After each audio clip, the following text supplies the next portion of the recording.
Lead by example. You know, the measure of a leader isn't defined by how they can rile up a crowd or how they can excite people or energize people for a moment, but it's in the actions.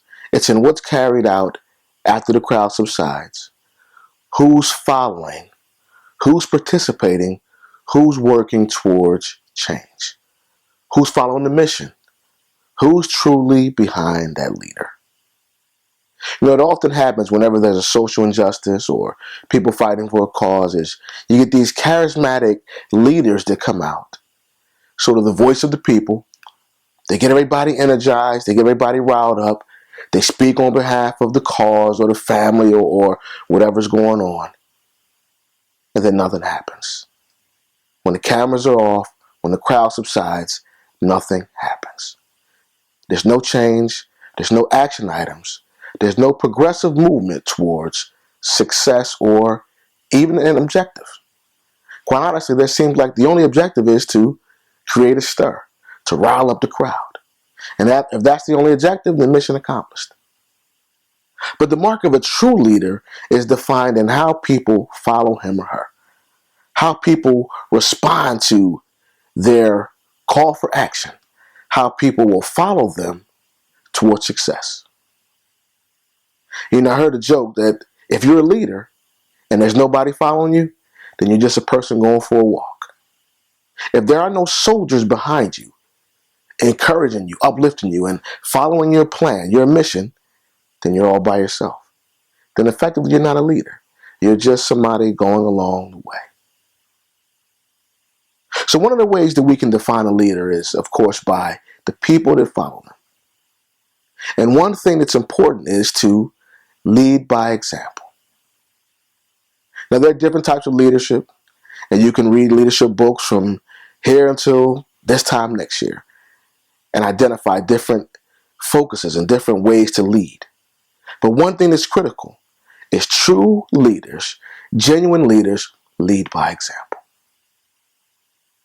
Give you guys a personal example. As executive director of a nonprofit, one of the things that I oversee was the summer camp. And in my overseeing the summer camp, our hours were 7 a.m. to 6 p.m. So as the leader, I was there at 6:55 in the morning and sometimes 6:15, 6:30 in the evening, leading by example, not just telling my staff or delegating, you be here, being that person in the forefront to carry the banner, to try to win and try to be successful. So in order to lead by example, you have to do a couple things, and just two things that are real important. The first thing, if you truly want to be a leader that leads by example, then you have to be courageous and brave enough to stand on your own convictions. You know, there are a lot of leaders that sort of are good at delegating, pushing other people on the forefront, and mainly that's because they don't want to be the face of that failure. They're so afraid that they may fail that they'll put somebody else out there. But if you're a true leader and you lead by example, then you're standing firm in your conviction, whether you win or whether you lose, whether it's successful or whether it's a failure. So you stand up front and you lead by example. You bring others along with you. And the second thing that's important, that if you're going to be a leader that leads by example, then you have to be a selfless person that believes in the community and believes in a teamwork effort. Believing that I can't accomplish it by myself. So I need to bring some other people along with me. I need some soldiers to carry the banner for me. Some people that are going to work just as hard as me, that are born in, that are sold out for this cause, that truly want to win.